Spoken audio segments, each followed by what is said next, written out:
Welcome, everybody. Please just give us a few seconds to log on and get started. So give us a few seconds, please.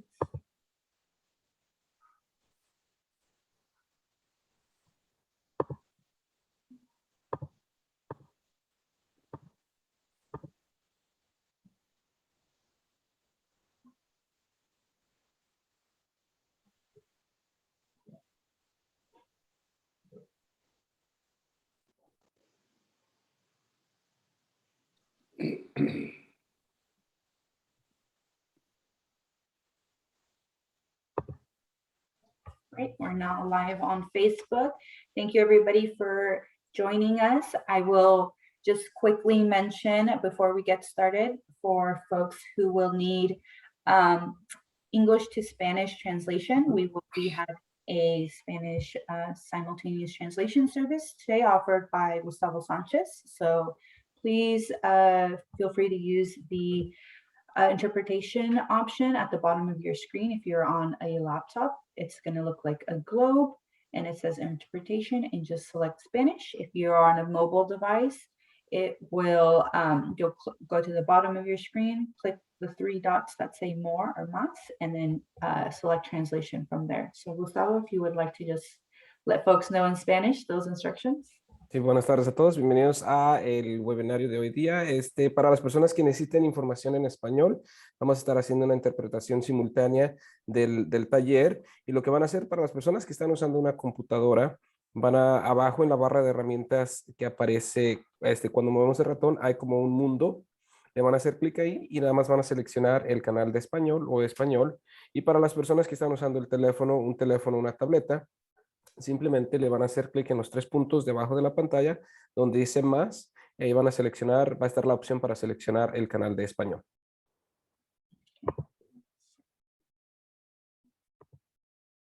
So I'll go ahead and add Gustavo as translator. Thank you. I think that should be available now.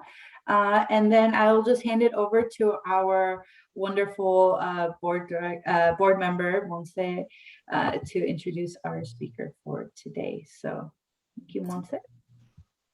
Thank you so much, Pam, and welcome to all of you for today's session of Latino Health Forum, the Fortalezas study, identifying assets, power, and resilience in the Latinx community. My name is Montserrat Archila. I am the Mission Integration Manager for Providence and proud board member of Latino Health Forum. I am so pleased to be introducing my friend and colleague, Richard De Leon from Hannah Institute, who will be guiding us through today's workshop. I know that he has much to share with us. So without further ado, I'm going to read his bio. Richard is an organization development professional who elevates underrepresented voices. Currently, he has been a part of a community empowerment initiative in Sonoma, California at Hannah Institute. His parents immigrated from Guatemala and identifies as a proud member of La Comunidad Latina. He is the first in his family to graduate from college with a bachelor's in Chicano and Latino studies in 2005. In 2018, he earned his master's in organizational development at Sonoma State University. Every day, he aims to be a better son, father, husband, and an authentic human. And knowing Richard personally, I know that he does this every day. Richard, I'll let you take it away. Thank you so much. Well, gracias for all of that. I mean, it sounds better when someone else is saying it. I forgot that I had written all of that about myself. I'm very happy to be here, being able to share some of the work that Hannah Institute was able to do a couple of years ago, and really be able to point out how the work that we did back in 2018 has really gone ahead and influenced a lot of the work that we're continuing to do and a lot of the things that we're seeing within community. So just to give credit where credit is due, La Profe Daniela Dominguez was the spearheader of all of this effort. we sat with her, and said, hey, we have this great idea, but we see that all this research is done, and it's always done in this way where they're looking at the deficits within a community and what it is that a community needs. And we'd like to switch that up. We'd like to do something different. And La Doctora was like, yeah, I'm on board. Let's do that. Let's look at, what keeps our community here. Why, obviously there's a reason why our community has chosen this area, and there's a reason why they stay in this area. And so that was really the lens in which we began doing this research.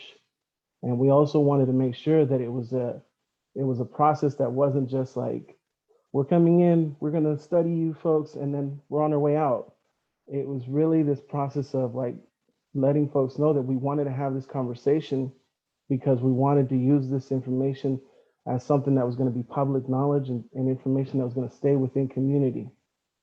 So with that said, we also had other folks on our research team. I'm going to shrink some of my screen here. Noemi, perdóneme, Degante Blancas was one of also the lead interview parties. So her and I were going out into the community and conducting these interviews. Steve Suarez helped on a lot of the data collection and really looking at all of that information. Eloisa Ruano Gonzalez helped us with a lot of the final stages of the study. And so, like I mentioned, it was a complete combined effort between the University of San Francisco and Hanna Institute. And also, I want to go ahead and break down sort of what we're going to be talking about today. I'll let you all know about the purposes of research, who the participants were, the findings, and some recommendations that came out of that. After that, I'm going to point out some of the community observations that we've seen, and I'm hoping that will lead to some additional discussion. None of this would have been accomplished without the amazing help of all of the community partners, the organizations that are boots on the ground doing the work with our community, and were really kind of our entry point, because as you may or may not know, Hanna Institute's really only been around 5 years. It's within Hanna Boy Center, which has been around more than 75 years.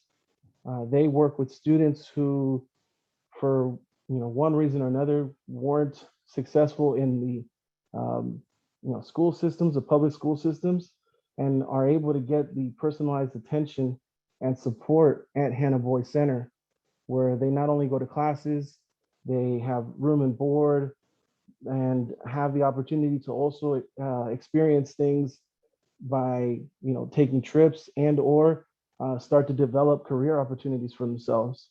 And so that relationship that they build on that campus, they've been doing that work for such a long time.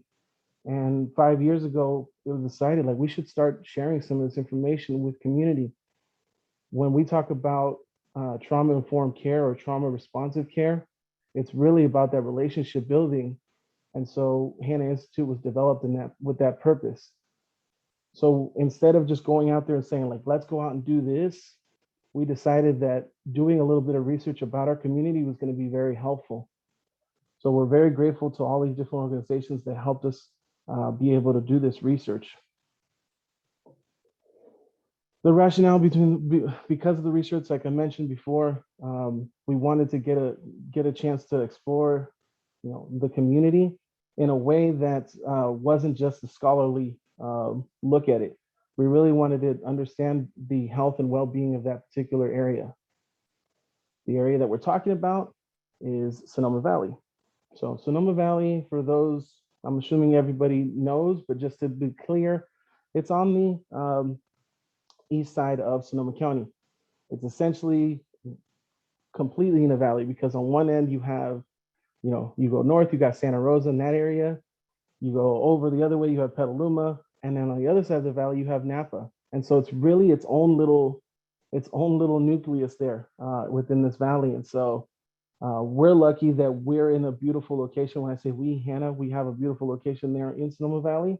And so now we're able to, little by little introduce ourselves into community and really show ourselves as a resource within that area. Again, the purpose of this research to gather that information. We also, even though we took a strength-based approach, we do understand that there are some inequities and adversities. And so that was also highlighted within this report. And then really looking at those strengths and really looking at not only just the community strengths, the political, spiritual, and cultural, physical assets within Sonoma Valley. And based on that, there was also a map that was created. The research was done in a way where we took a look at,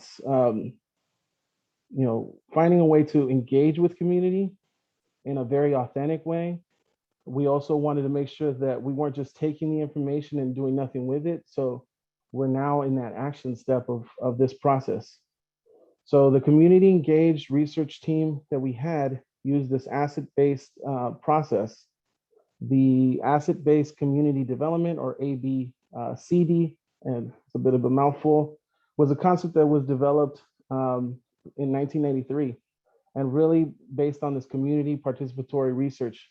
And so we took that lens in how we outreach the community.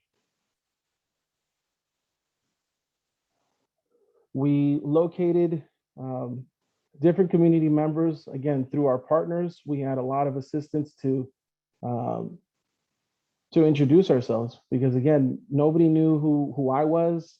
I had recently started at Hannah myself. Nobody knew who La Profesora Dominguez was at the time.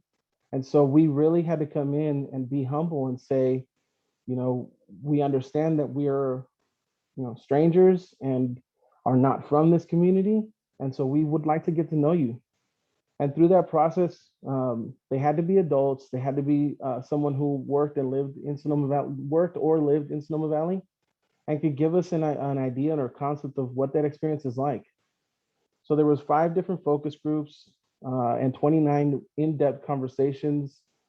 Most of those would take anywhere from an hour to 2 hours. I go back to the very first one where the participants were just like, wait, what is this for? What do you want? And it was just this process of having a conversation about how our community story is important and our community story needs to be told. And so it really came down to having these pláticas with our community and explaining to them that it wasn't just going to be taken and put out into just another research report that was done, that it was really going to be something that was going to be used and utilized within what's done in community. So where's the hand? I went backwards. The demographics of Sonoma Valley, at the time it was taken from the census of a census estimate of 2017. The residents there, what was estimated at 40,553. Obviously, we weren't able to talk to everybody. We weren't even able to talk to all the Latinx community there. Also, interesting fun fact, the process of explaining what Latinx meant and how it was an inclusive term was a fascinating experience, because we were expecting a great deal of pushback.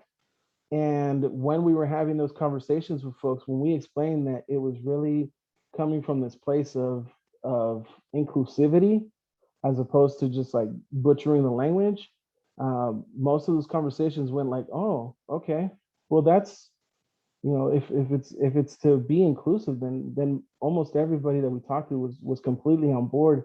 And we found it to be very, my experience with Sonoma Valley has always been that everyone is so welcoming. And so it was just the beginning of that process with that community. So without going into all the details, we knew that within Sonoma Valley, the largest additional population there is the Latinx community. And so we wanted to make sure that we came into it into the research with that lens. And Gustavo, I just realized I may be going too fast, so I'm gonna try to slow down a bit. So again, looking at the lens that we came into the work, most of the time, research is done with the lens of looking at all those different adversities, all those different barriers that community has, all of those different struggles that our Latinx community does face. But the way we were purposely going at it was our community is still thriving. Our community is still persisting and moving forward. And how is that being done? And that really comes back to those assets, those fortalezas, both the collective and the individual.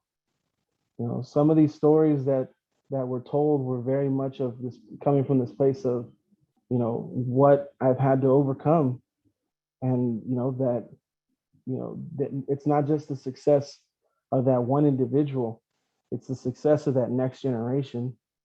I'll go into a little bit more, but just the fortaleza of family and knowing that that's where that's going. So looking at our findings, I'm going to highlight a couple things. I probably won't be able to talk about everything because I want to make sure that I get a chance to dive a little bit deeper on some of the findings, some of the things that happened afterwards. But again, looking at some of the challenges, some of the things that are difficult within Sonoma Valley.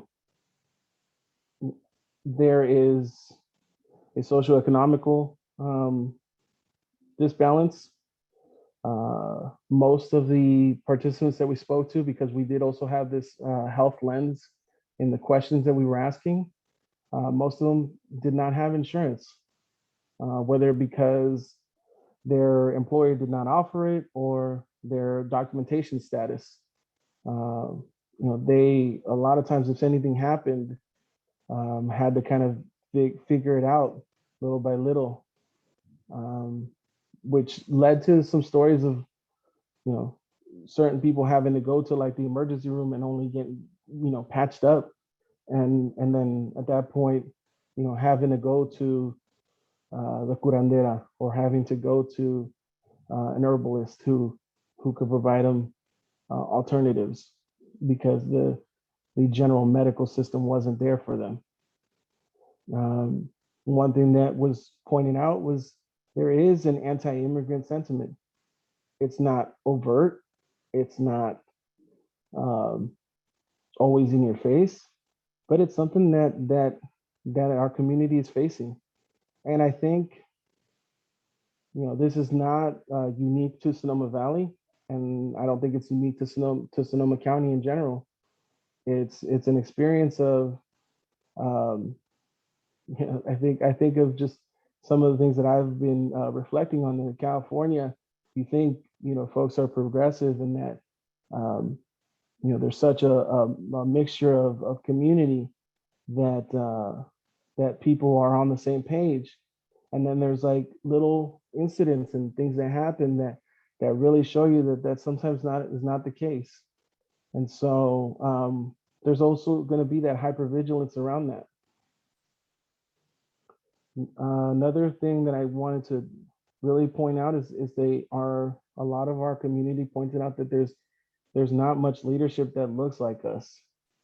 That there needs to be a greater effort on the part of all of our young Latino leaders that are coming up to really be that mantle of, moving forward with the Latinx community, and also remembering that we have our community that's worked so hard and needs us to represent them as well. Moving on to the real, powerful thing that we located in regards to the fortalezas, the strengths that we have within this amazing community. The large subcategories that we put these fortalezas under are community, political realm, spirituality, the culture, and those physical assets.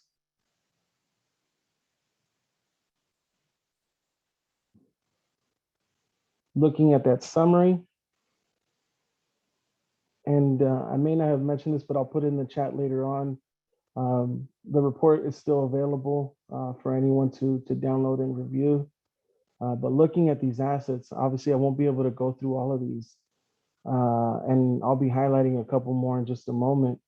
But the one that I mentioned earlier that really stood out to everyone was family.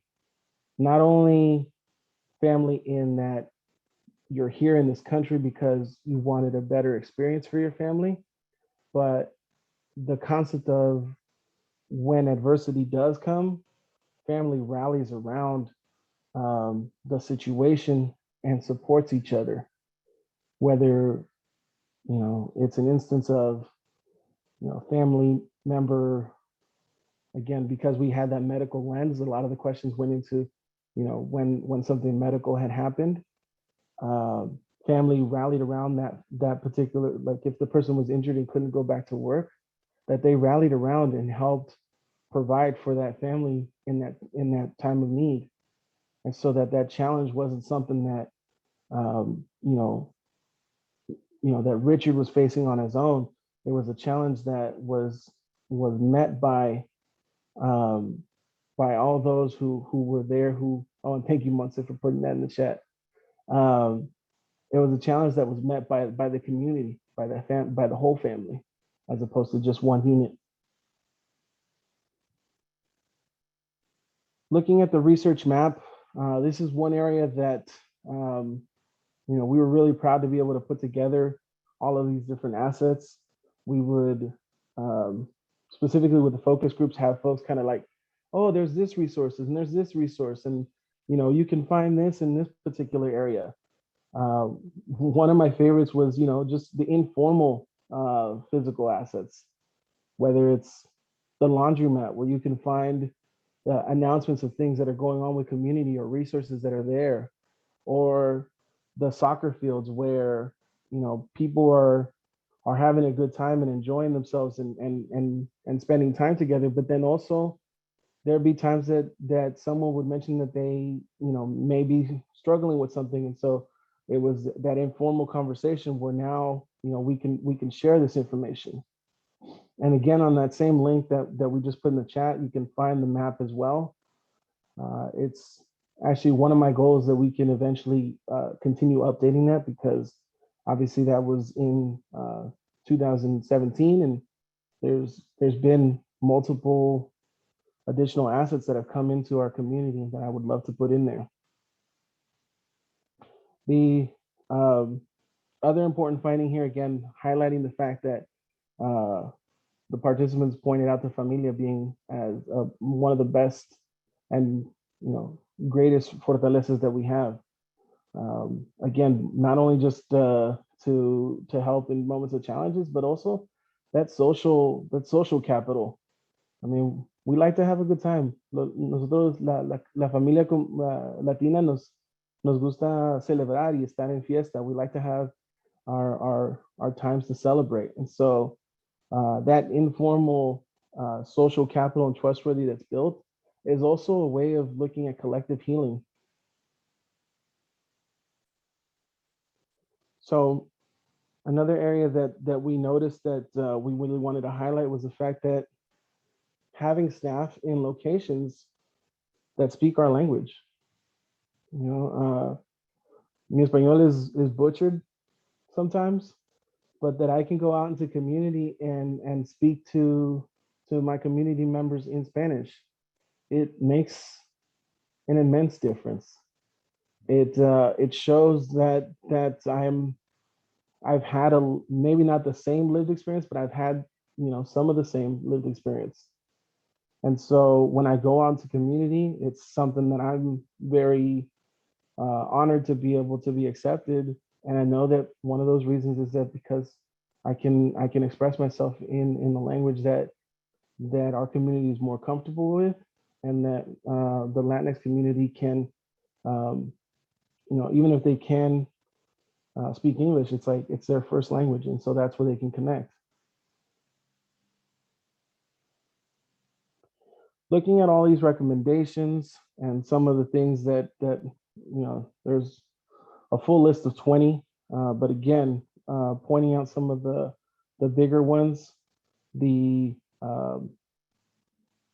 the capacity to build leadership within the Latinx community, I think is very important. That mentorship of a stable adult for our community, those who are coming up within community, I think is very important. I like to point out that we're leveraging the opportunities and these moments to celebrate as well. This photo here actually is something that I'm very proud of. We were able to put together with the assistance of the local baile folklorico group, Quetzalén. We were able to bring together the Northern California region groups to do this one huge showcase. At HANA, we have this space that's available to be able to provide these types of services. And I've been a huge advocate of the fact that if we can bring community together to celebrate, it's not only just a celebration, it really goes back to it being a way to highlight our strengths, our capabilities, and those those talents that we have within our community, which then feeds into that collective healing. A couple other things that I wanted to highlight here, or we wanted to highlight within our study, looking at those structural barriers and disparities, within the community. Hannah recently put together, and I'll show you some more information in a bit, but that right there is La Revolucionaria, la profesora Daniela Dominguez, and some high school students from Sonoma Valley who really wanted to express, what's important to them and where they see these inequities within community. And so we had a little mini rally and had them come out to the front of Hannah and the roundabout there and put up their message to let Sonoma Valley know that there's some changes that we want to see within community. So this is an effort, again, that I'll go into a little bit more in detail in just a moment, but really to empower our youth who can potentially have that voice, because sometimes our Latinx community is so busy working and doing the work that they don't necessarily have the capacity to be able to express what's important and what changes they want to see in community. And so one of those leverage points is our youth, to both support their goals and what's important to them, but through this process for them to be able to also have their own support system of collective healing as well. So that leads me to some of the really outstanding things that have come out of really feeding into, like, if we're saying that we have these strengths and we have these fortalezas within our community, how do we as HANA support those strengths? And so, like I mentioned, we have this amazing venue. I'm so proud of the fact that we were able to bring La Señora Dolores Huerta. She actually stayed with us all day. She came into like a morning session with many leaders and professionals within Sonoma County. Then we drove her out to the high school and she did a presentation rally for the local high school there, Sonoma Valley High School. It was so fun to just see that energy, and she wanted to stay around and hang out with the high school students. Then we brought her back to Hannah for this big community celebration, which I'll highlight in this video in just a moment. And again, it's this whole concept of like, we're this powerful community where, she talks about the people power. That's it right there. The Latinx community, we have the people, we managed to find the resources to keep moving forward. And so For us to be able at hand to provide additional support to make that happen, I just, I'm in awe of how wonderful the community rallied around this opportunity and other things that have come up. So I'll go into those in just a moment too, but I really want to play this clip for you all. Oh, wait. Let me back up. And actually, I want to make sure that I'm sharing the audio before I go too far.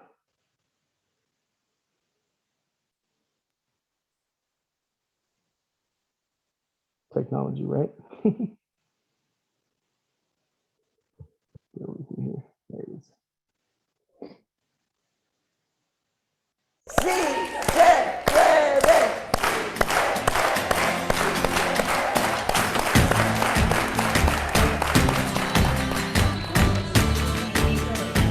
It is so wonderful to be here. I want to thank you for inviting me and thanks for a beautiful introduction. And I know we're all here for a very good cause, and that is, of course, to make sure that so many of our young men, they get the type of education that they deserve and kind of get the support that they deserve. I don't know how many of you have seen the documentary Dolores. In the documentary, there is a scene about Senator Robert Kennedy, about how he came to Delano to be with the farm workers. Just before he was killed, he said, "We have responsibilities and obligations to our fellow citizens." We have to take his words to heart and to know that we are the ones that can really make our democracy work in our United States of America. And of course, investing in our youth and in our children, this is the most important of all, because often they say the young people are the future. I say, they're the present, okay? The young people are today's president.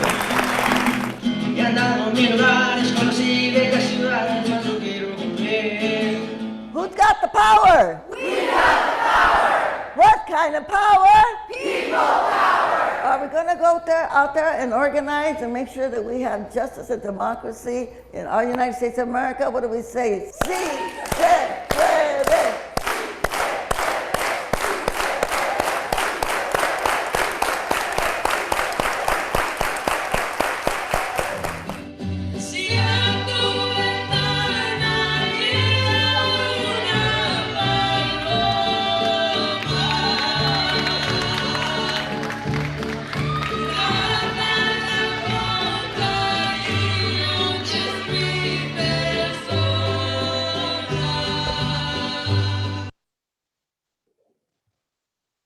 And so I share that because, one, I think it's super powerful.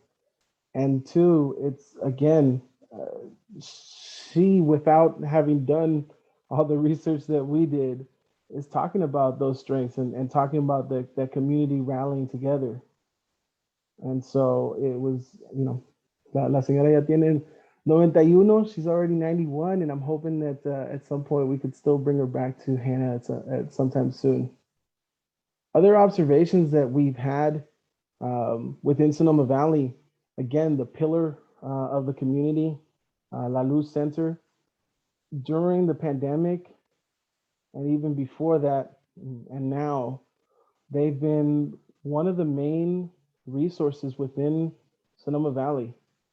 When we were having conversations with folks, when they said, something happened, well, I don't know who you could talk to, but go talk to La Luz first. Maybe they know who you can speak to. And so a lot of times they may not be the direct provider of services. They are in a lot of cases, but there's times where they're just connectors to other resources. Something else that organically happened within community, this Food for All, Comida para Todos resource became immensely useful. Still to this day, they have a survey for folks that, with families that had gotten exposed to COVID and were, in quarantine, and they would go out and deliver this food to communities, because transportation is one of those things that is very, it's a finite resource within Sonoma Valley. and things are rather spread out. So it's not like everyone can just drive up to a pickup location. So being able to have the food delivered to the homes that needed it the most, that was incredible, and still is incredible, because I know that they're still doing this work. And I point this out not to say that we think that our research was a catalyst for this. It's just that we point this out in a way to say, like, those strengths and those resources that we pointed out originally, those fortalezas, they're still growing within this Sonoma Valley community. Also wanted to point out that when we talked about allies and mentors and those who want to also support the LatinX community, we have groups like the Mentoring Alliance and the Sonoma Community Center that are making efforts and making purposeful efforts to connect with the Latinx community, to find ways to make things more accessible to the community. The community center has always done a Dia de los Muertos altar, but they're finding ways to also bring some of their art activities over to where the Latinx community is at, and so that not everything is over in the downtown area of Sonoma Valley. That some of those things are also brought over to the community to meet people where they're at. When we talk about our group here, the Mentoring Alliance, that I came in with this lens of, like, I really appreciate the work that they do, because whether it's Latinx children or just any other children within Sonoma Valley, they provide this connection with kids from the young age of 3rd grade, and they have many of these relationships that continue past their time in high school.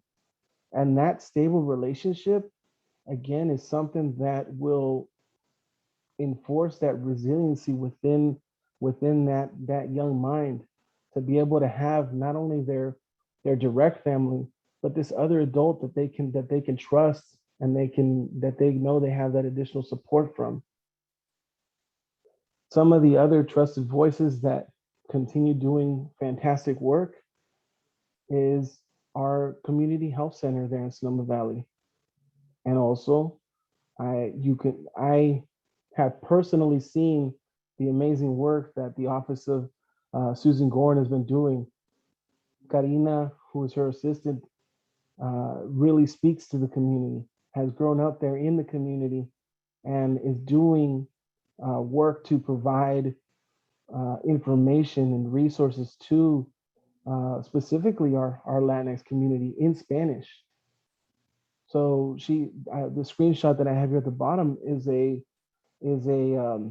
what she's been calling the charlas comunitarias, where she's having experts come from all over. In this particular situation, she had folks who were exposed to COVID, and talking about their experience, and so through all of that, being able to explain to folks that there's resources and there's ways that you can, that even in these challenging times, are going to be able to be successful and be able to move forward with your family needs. I mean, whether it was the rent assistance or just simple things like being able to get food. I also want to highlight on the health center photos there. Those are some neighbor fests that they created, this concept of being able to bring neighborhoods together, even in these times of pandemic, but in an outdoor setting, with an emphasis on being able to get folks vaccinated. As you may or may not know, you probably do know, not everybody's been trustworthy of their vaccine. And so for a trusted source like the health center to say, hey, not only are we going to be able to give you this medical,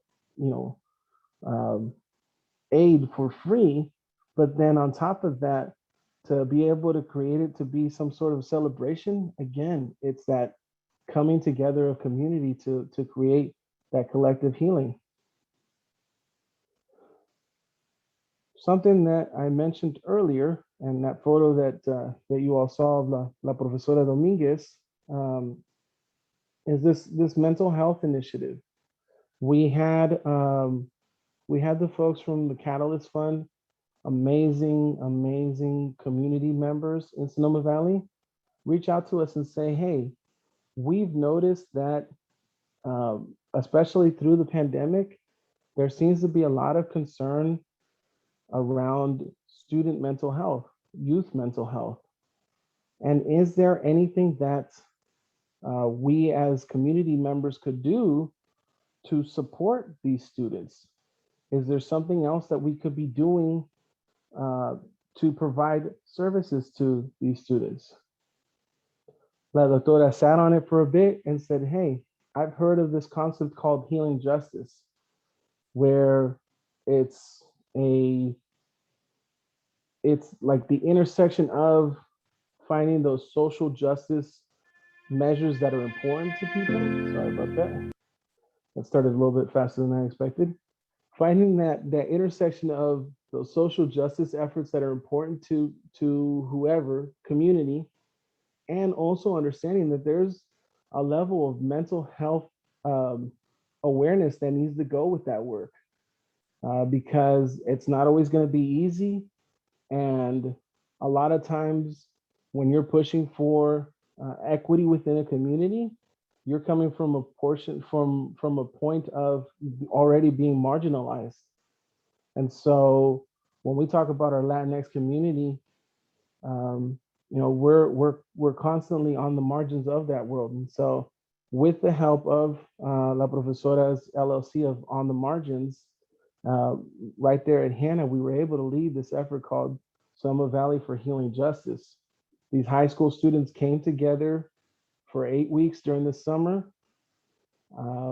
It was actually this window where things were sort of opening up, and then we were lucky enough that we were able to continue the program in person to allow them to, one, connect, but also provide activities for them to feel empowered and provide them with resources around how to keep mental health as a priority for themselves, and to be aware that they could be those healing justice responders who are watching out for their peers, knowing that we're not asking them to go out and fix anything, but just being aware of what's going on with their peers and understanding that they can sit there with them and guide through these resources, your peer through a difficult situation.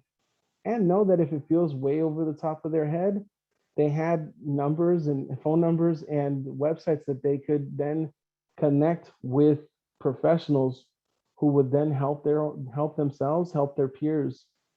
And so we're really excited to be able to continue doing this program. And we anticipate that for the spring, we'll be able to bring these students back together. We've stayed in contact with them, and we're hoping that in the spring we can bring them back together and take their learning to the next level, to where they can now begin to pursue initiatives that they've cultivated and that they would want to pursue, and share the information that they've learned with other students. So this brief video, again, is, in my opinion, really powerful, because it shows how, like Dolores Huerta was saying, the youth, they are our future right now. So let me hit play here.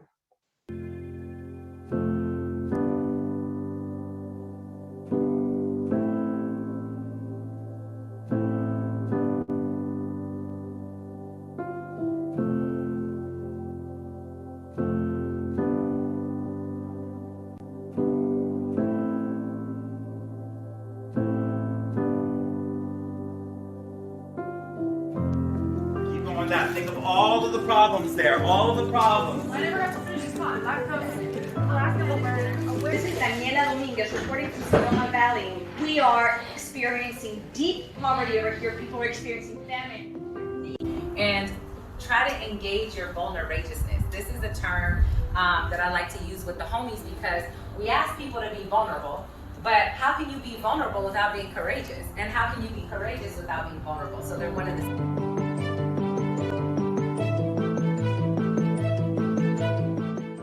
that can lead to inaccurate beliefs or stereotypes about the group of people. And stigma can be really hurtful and make people feel shamed.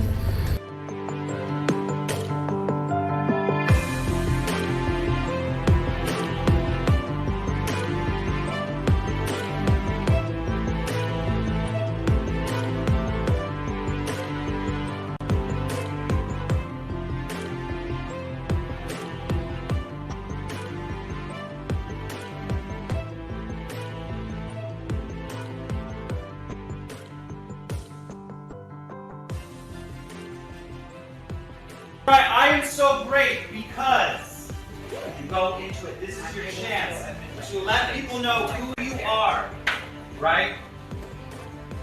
Speak it into existence. Often society tells us who we are. This is your chance to tell us who you are. Stand at your full strength, your full insecurities, and say, I am so great because.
So something that I like to also point out in reference to some of those statements there at the end,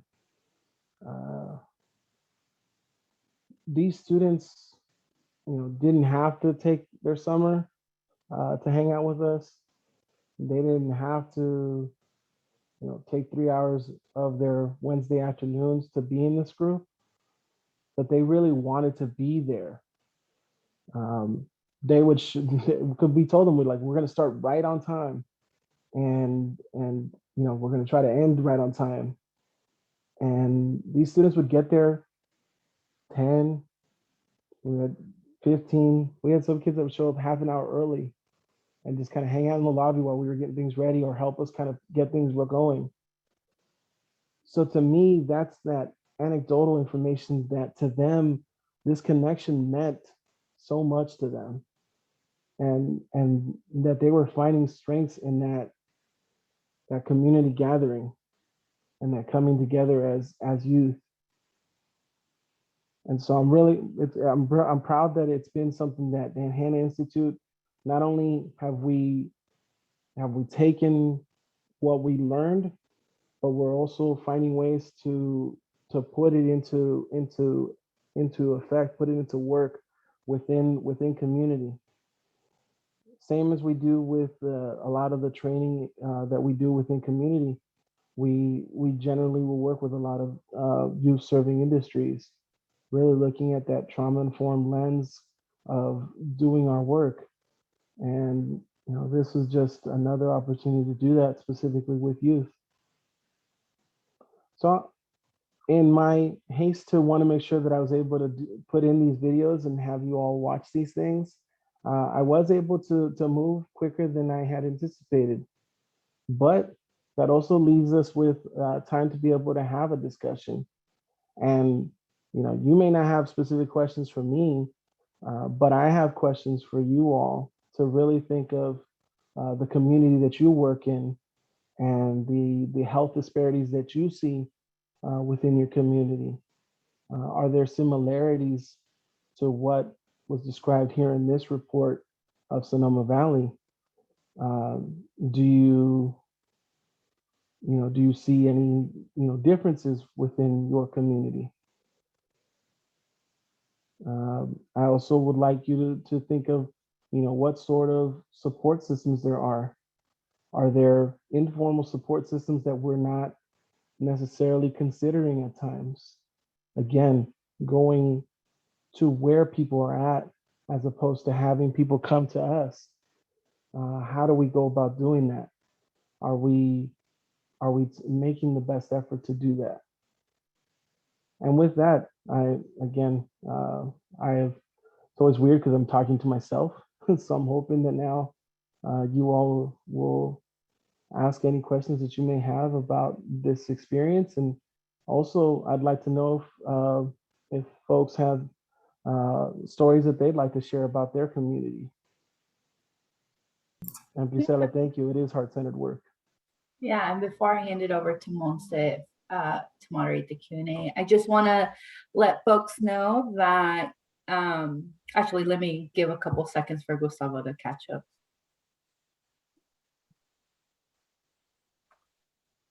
All right, I just want to give folks some instructions really quick. We did open up the chat now, so in case you want to participate in this open discussion that Richard invited everyone to, please feel free to share some thoughts. Alternatively, you can use the Q&A feature at the bottom of your screen. If you're on a mobile device, it should also be on your screen. And you can submit a question and we will try to get to it. And the last option is to use the raise hand feature. So if you use that feature, we can call on you to ask a live question for Richard. And we will be open for around the next 20 minutes for a Q&A if everybody is available. So please don't be shy. Go ahead and submit some questions for our wonderful speaker today.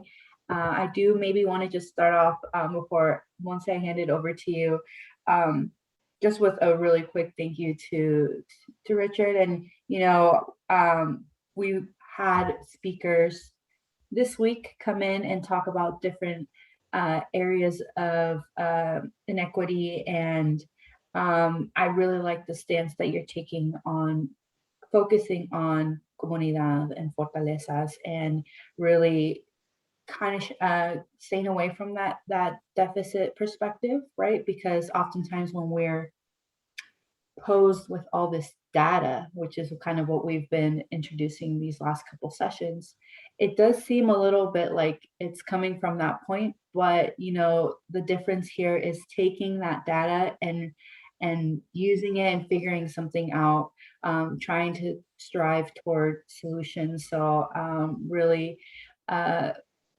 commend Hannah Institute for not just doing and you and Dr. Daniela, not just doing research, because sometimes it just stops there, but then actually implementing some solutions. And thank you so much for that. So folks, please feel free to ask some questions and I'll hand it over to Monse. I think we have one in the the chat right now. Yeah, thank you, Pam, and thank you, Richard. You know, we often think about how to outreach to our communities, and, you know, COVID was such a glaring example of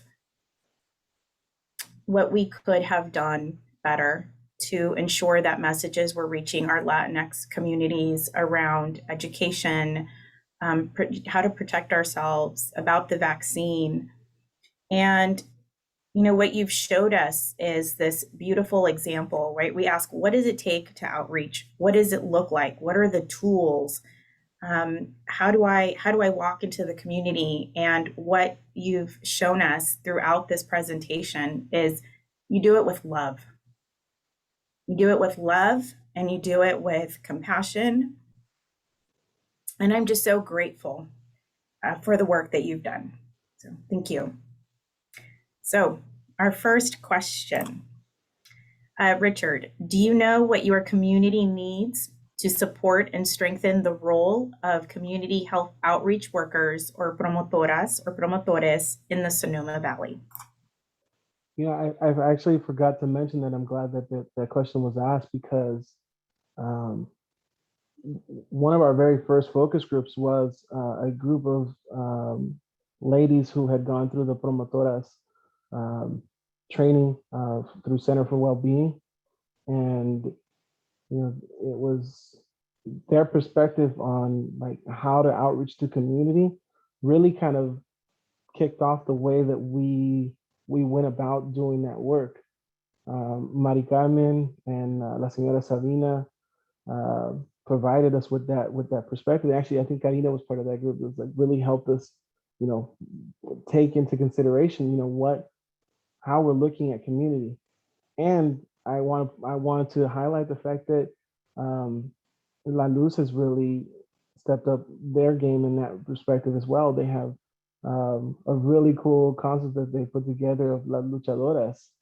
And these ladies, I've seen them, you know, throughout the time that I've been here. They mobilize in such a way that is just incredible. I kind of put them on the spot right before the Dolores Huerta event, and they make these beautiful paper flower arrangements. And I said, hey, these are so wonderful. You know, how many of these can you make for me if I got you materials and things, and made sure to help you all out in one way or another. And the next thing you know, I don't know if you guys paid attention to the stage at all, but that stage was full of these paper flower arrangements that these ladies, within, like, I want to say they did it within a week, just tons of these flowers that they made, and it looks so beautiful on that stage. And so I say that because it's an example of like the community members rallying around something. And sometimes it doesn't have to be super formal, because, you know, that's sometimes just how the way we work. And so La Luchadoras, you know, again, I call on them for like sometimes just like really simple things. And it's sometimes it'll be last minute, but they're open and willing to come out and help out and be part of the community and take on that leadership role, which, you know, actually takes me back to some of the you know, original concepts that we took from the self-healing communities model from Walla Walla, Washington, around the fact that, and her name is slipping my mind, Monte could probably help me out here. Laura Porter. Laura Porter, thank you. Talked about these meta leaders, and those are those leaders that aren't in an organization as leaders, but those leaders that are in community who people trust, who people come to in moments of, you know, things happening.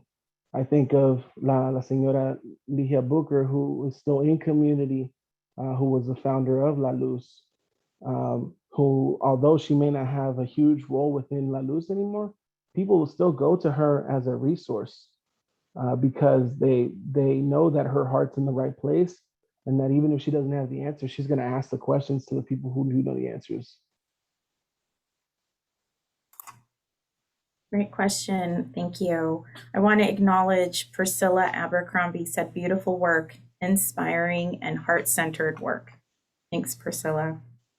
We have another question for you, Richard. One moment here. How can community partners get involved with the work at Hannah Institute in regards to the Fortalezas study, its solutions and efforts?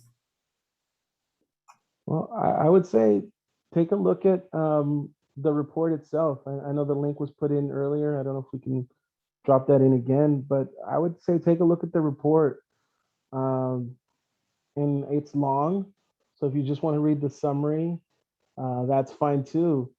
But or one way that La Profesora would explain it to community when we started talking to a lot of our community partners and you know, taking this information back to them, as we said, look at the table of contents. Looking at that, what speaks to you? And then if that speaks to you, then jump into that section. And if there's more that you want to know about that, reach out to us. Our contact information is there on that website as well. And I'm available to be able to share this information. And I think, you know, I know that La Profesora is involved with a lot of the work that's happening with the Portrait of Sonoma coming up. And so I think we're going to be able to see some of the same elements in a larger scale really soon. So I'm excited to see what she's able to develop out of that process. We have another question from Danielle who says, first, thank you, Richard, for sharing of the community in this important presentation. And she says a bit of a sidebar, but she is with an organization that offers HIV prevention and care training to clinical and allied health providers. And we know that HIV transmission is increasing in the Latinx population. What is the best way and whom is the best contact at provider agencies such as the Health Center, Sonoma Valley Health Center, to offer support in these ways for education and treatment? Yeah, I think, I mean, I know that there's the institutional things that I'm sure that you can figure out by looking at the county and just looking at the different providers within health centers, both in Santa Rosa, well, all over Santa Rosa, Petaluma, and up north in the Coverdale and Windsor area. You know, there's all of those providers that you can find, but I think really leveraging the promotoras, if you really want to get information and awareness out to community, that's, in my opinion, I think that's the route to go. Again, looking at those folks who are wanting to step up in some sort of leadership and still have other obligations, but many times people won't see them as an outsider because they're within community. And so I would say that would be the route to go. And the folks within Sonoma Valley or Sonoma County that you can talk to around that is the community, the Center for Wellbeing. I also think that the work that the LSP, Latino Service Providers, is doing with youth around also engaging them in knowledge building and awareness. I think that's another avenue where, again, the youth, they are our future right now. So being able to utilize them as the message givers, I think is something that we're not taking advantage of in our community. Thank you. Another question for you, Richard. I just started a new position with Guerneville School District. And one thing I'm finding hard is getting our Latinx community motivated and getting them involved with the school and community. What would be your advice or any ideas on things that can be done to start a motivation process? Wow. Again, meeting folks where they're at. What is it that's already motivating? Again, I don't know if you're trying to activate families and parents, or if you're trying to activate students, but finding where those gatherings are already happening, so that that can be leveraged as, I'm just here to listen. And then from there, maybe once you become a trusted source, a trusted face, then you can then find those who will join you in that process. I think of like even in one of the newer youth initiatives that we have going on, my colleague Betsy Chavez had these conversations with both education leaders through equity through educate. Help me out, Monse. EIEI. I always mess up the acronym. Equity and Education Thank Initiative. Equity and Of course. Education Initiative. She really spearheaded that, not only with the adults, but had continued meetings with youth.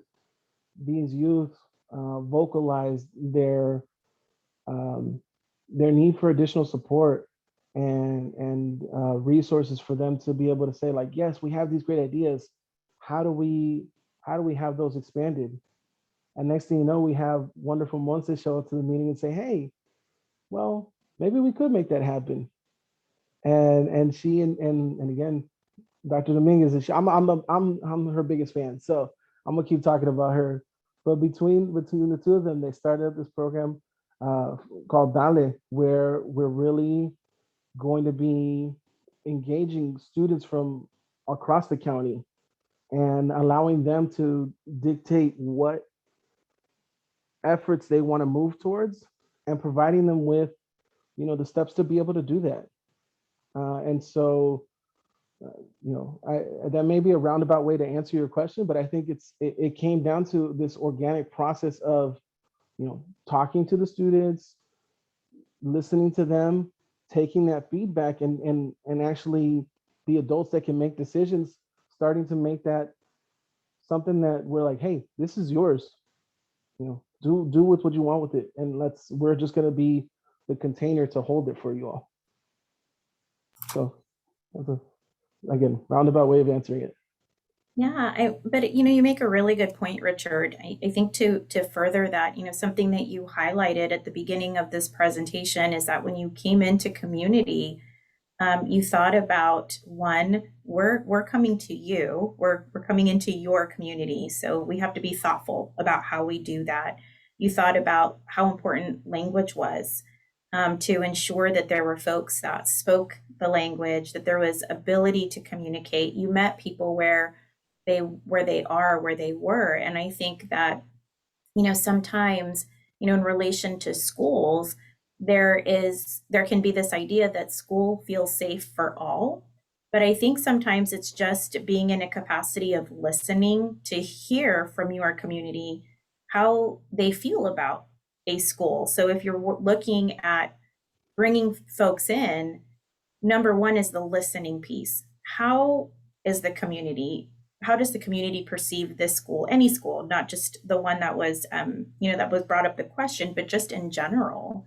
And then to think about how we're listening and asking ourselves this question of, are we meeting people where they are? So it was a really great question. Thank you.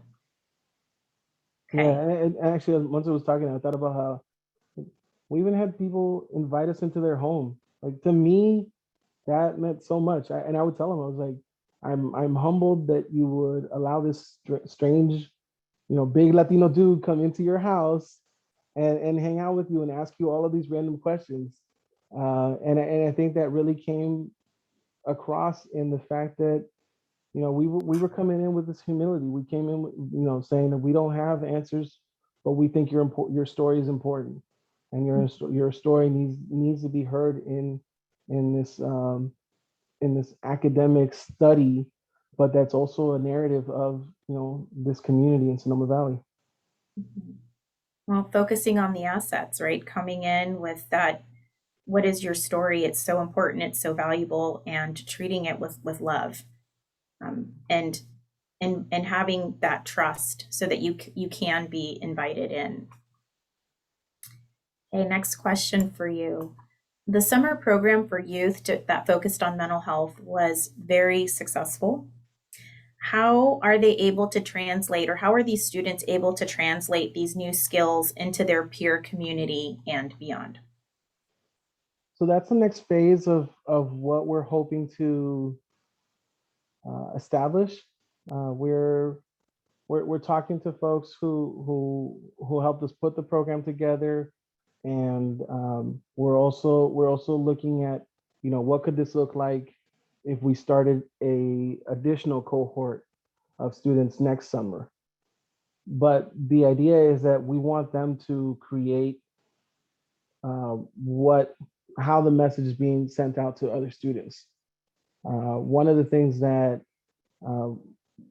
we're hoping that can get done is a mural within the town with a message that they want to share with community, because we know that, like I mentioned earlier, you know, the adversity of you know, the discrimination, it may not be in our face, but, you know, we had a whole dialogue around the fact that after we put those signs out in community, they were quickly taken down, and they were purposely taken down. Some of them still stayed there, and one of our students actually went back and tried to hammer some of them back in, and by the next day they were gone as well. And so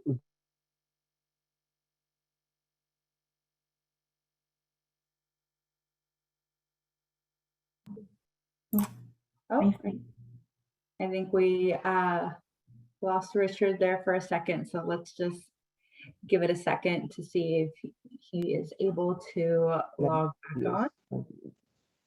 Hi, Richard, welcome back. You kind of cut out at the end, so I don't know if you want to repeat your last few sentences. I'm not sure where I left off, but essentially the second phase of what the students are going to do, we want them to decide what it is. But one of the very first ideas is this visual that they can share within community, so that could be a message that they send out that will be powerful to try to unite. You know, unfortunately, it's a bit of a divided community at times. And so to be able to put a visual statement to that. Now, you were telling the story that a student had come back to try to put the signs back in, and it sounded like what you were going to say was they were quickly taken back down again. Yeah, and so even that process of that happening, we spent like a good hour, maybe even hour and a half, because I remember trying to cut Danny off, like, hey, we're running out of time, like I don't know we're gonna get to everything. But we sat there with this murky feeling of like, you know, why would somebody do this? Like, we were trying to send messages of love. We were trying to send messages of like equality. Like, why would someone do that? And so, you know, it allowed for this space to have these students to tell their stories, and it actually created this real amazing space where, you know, Danny mentioned them, like fighting for equality and pushing for you know, the opportunities that not everybody has. Like, it can be a bit of a struggle, and at times you need to make sure that you have the right people around you, that you have your allies, and you have your support team, that you're not out there doing it on your own. So it became kind of this informal learning experience, and that really goes to both their concerns and their efforts, but also it comes back down to like being able to support each other in that physical state, but also the mental state. And I was thinking about you know, the divide, which especially I feel, not that it wasn't present before, because it certainly has been, but how more in your face the divide, at least in my experience, has been. And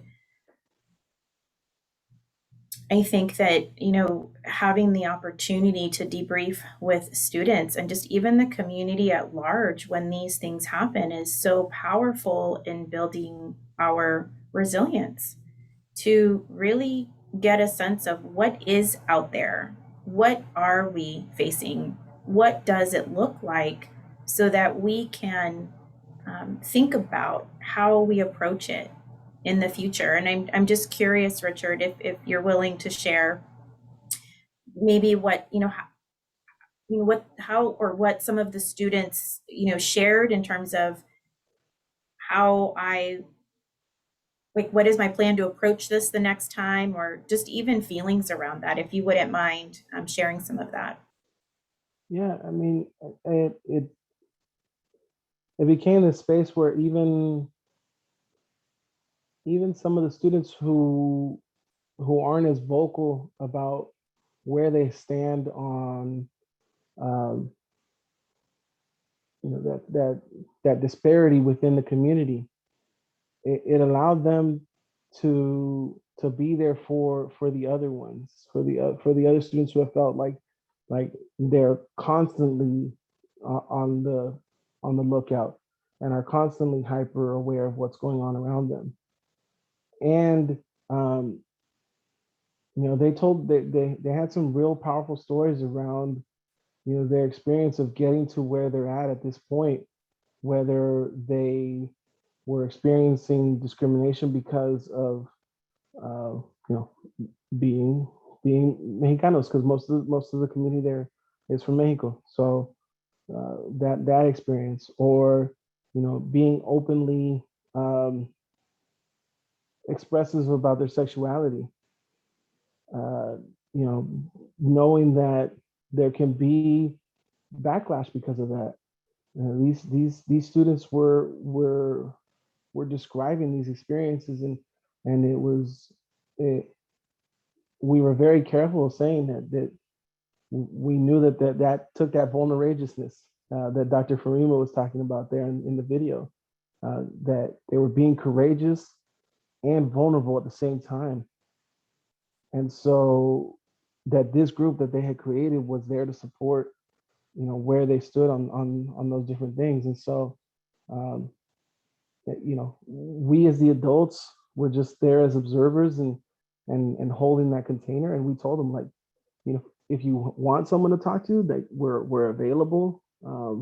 Because that was one of the things they said too, is that they don't have very many adults that they feel that they can trust, that they feel that they can be real with, that they can have these real conversations. Like, I remember one of the very first things that one of the students said is like, "Can I cuss in here? Like, is that okay?" And we're like, "Well, I mean, no, don't like go overboard, but if you want to express something, express yourself." So there was the occasional F-bombs and the occasional real expression of frustration, and that's okay, and we let them know that that's okay. And so I think as the adults in this room, I think find ways to support each other, because I know that especially our Latinx community, we're being outstretched to do so much that a lot of times we don't have enough time to process the work that we're doing. So find times to support each other, but then find times to be able to support that next generation. Just to listen. You don't have to give any advice. You don't have to tell them what to do. Just to listen. If they ask you for advice, then at that point you say, "Well, this is what I've done," or I recommend talking to this other person. Now I'm reflecting on the theme of Latino Health Forum, which is around COVID-19, what we've learned and how can we heal. And I think, Richard, that this presentation and the information that you shared with us and this time and wisdom that you've given us, we have learned so much about the inequities that exist. We have learned so much about the lack of trust and messaging as it pertains to COVID, and not just COVID, but so many other things that were, that have been very prevalent during this time for all of us. And what you've shown us is how we can heal, and that is through community, it is through family, and it's through listening. We cannot thank you enough for spending this time with us today. I know that we are all just richer for it. So thank you. And I will now turn it over to no pun on words. No pun on words. Thank you, Richard. Gracias. Yes, I want to just echo that really quick. Gracias, Richard, for joining us today, and and then talking about resiliency, and talking about these fortalezas. It's kind of like the double-sided thing where we're really highlighting the assets, right, that our community has, but at the same time it does that whole need to, or not even need, but just the act of like recognizing this resilience. It just shows like the fact that people have to build this resiliency in the first place just shows that there are still these inequities that we need to overcome, and we need to address, right? And what a better way to do that with community. And I think the way we have learned throughout the series, and we'll close tomorrow, but we've just learned that it's not just one person or even one organization, right? There's so many moving parts. There's so many people to collaborate with, and there's specific areas that have different needs, right? You're talking about the Sonoma Valley area.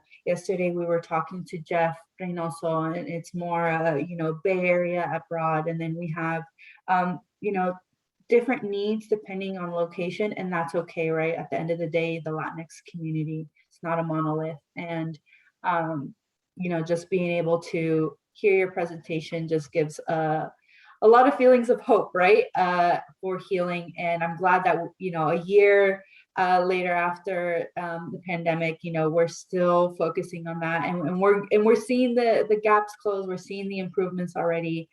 So it's just looking very, very hopeful. So thank you so much, Richard, for joining us today. And I will hand it over to our board director, Dr. Enrique Gonzalez Mendez, to talk about our workshop for tomorrow. Thank you, Pam. Thank you very much, Richard. And thank you for what you're doing. And I especially thank you because you're doing research with human subjects, and the regulations are so strict. All the years that I did research with Stanford and UCSF, the regulations sometimes were overwhelming. But I just want to share with our audience that for 40 years, this group of researchers from the government lied to 600 African Americans in Alabama. These people, 400 had syphilis. So in this research, they've been treating them, but they were not treating them, to see what was the normal evolution of syphilis. That is a horrible disease, and at the end, finish with the people. So because of that, the last 40 years, from 1932 to 1972, and there were treatments because penicillin was good for syphilis, killed the syphilis bacteria. Then the government, fortunately, decided, no, this cannot happen again. So that's why we researchers have so much trouble, not just finding the people that wants to collaborate and talk, but with the regulations of the government.